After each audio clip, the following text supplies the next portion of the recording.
Loss is something that touches every single one of us. It's a path we all have to walk at some point. But what's really interesting is how we navigate that path, how we choose to carry the memory of those we've lost. That can totally shape our journey. Today, we're going to look at a perspective that frames grief not just as this thing that happens to us, but as a series of choices we can actually make. Right from the get-go, this line just leaves it all out, doesn't it? It's the central choice, the core idea of the whole piece. On one side, you have the raw pain of absence, and on the other, you have the joy of a life that was lived. This one quote sets the stage for a really powerful way of reframing loss, suggesting that even in our deepest sorrow, we still have a choice. So what we're unpacking today is this short but incredibly powerful poem, often called She Is Gone. And its real magic isn't in giving us easy answers, but in giving us a framework, a new way to think about grief as an active process, one that's filled with our own intention and choice. So here it is, the whole poem, and you can see its structure is like a constant conversation. For every reaction that's rooted in pain, it offers an alternative that's rooted in love and remembrance. It's kind of like a mirror held up to our own grief, asking us at every single turn, okay, which path are you going to take? All right, so let's really break down these choices, starting with the ones that hit us right away, in the immediate aftermath of losing someone. These are all about those first, most raw reactions. Look at the contrast here. Shedding tears, that's a totally natural, valid reaction to pain.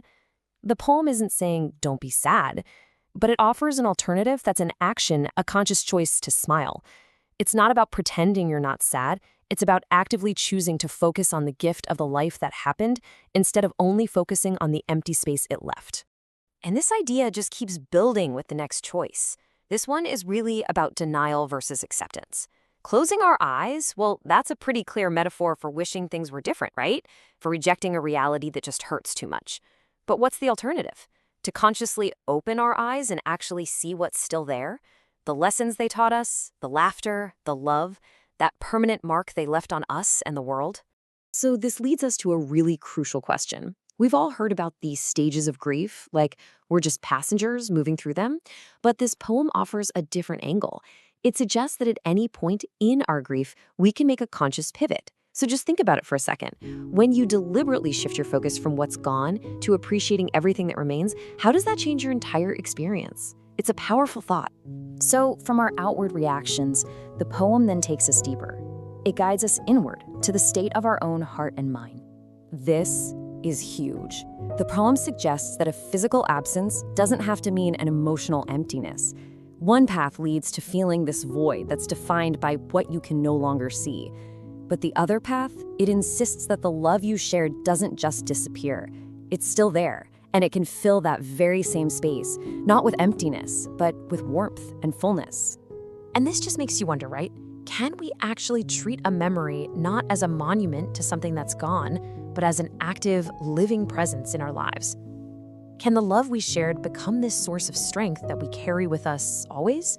Next up, the poem explores how grief messes with our relationship with time itself, whether it's going to chain us to the past or help us build a future.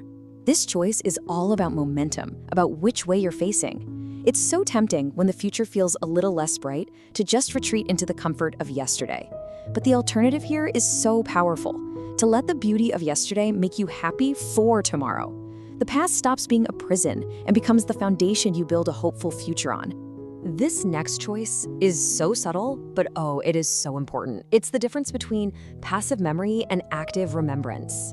You can focus on the single fact of the loss, only that she is gone, or you can cherish the whole person, their entire life.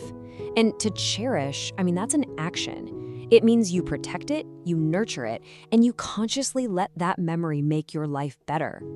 And now the poem starts to bring it all home.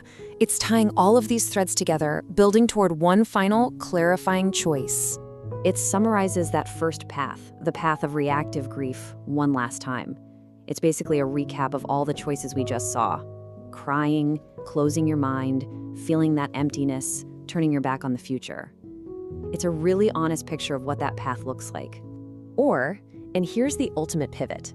This is where the choice gets completely reframed.